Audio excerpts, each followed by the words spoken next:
Ecco l'apertura del cantiere che sposterà il deposito autobus della MOM da via Polveriera alla Castellana, dove c'è già l'ufficina di mobilità di marca.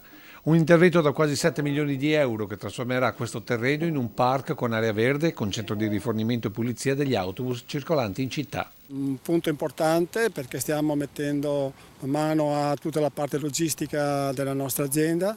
Questo è il primo passo, Treviso, con questo polo logistico col nuovo deposito, poi saremo a Castelfranco perché entro il prossimo anno dovremo fare il trasloco sia da Treviso che a Castelfranco. L'idea è di smettere di pagare affitti per avere sedi proprie ed è per questo che il 2020 potrebbe essere l'anno del nuovo risico immobiliare per Treviso e non solo.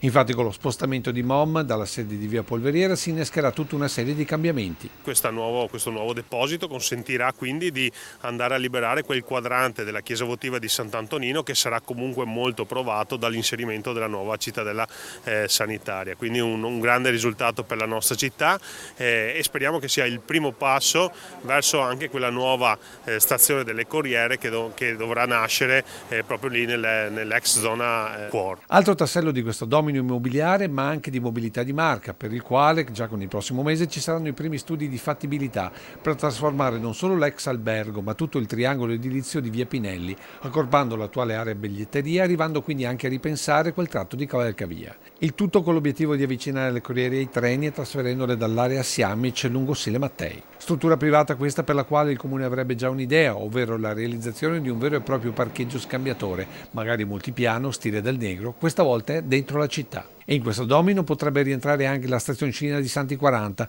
magari nell'accordo con Rete Ferrovie Italiane per un pezzo dell'area a ridosso del cavalcavia della stazione principale, anche se il sindaco al momento non si sbilancia. È sicuramente un'area che andrà ristudiata e riprogettata, ma in questo momento le priorità sono il deposito qui di via Castellana, la nuova destinazione di via Polveriera e la nuova stazione delle Corriere. Qual è il sogno del cassetto del Presidente a oggi?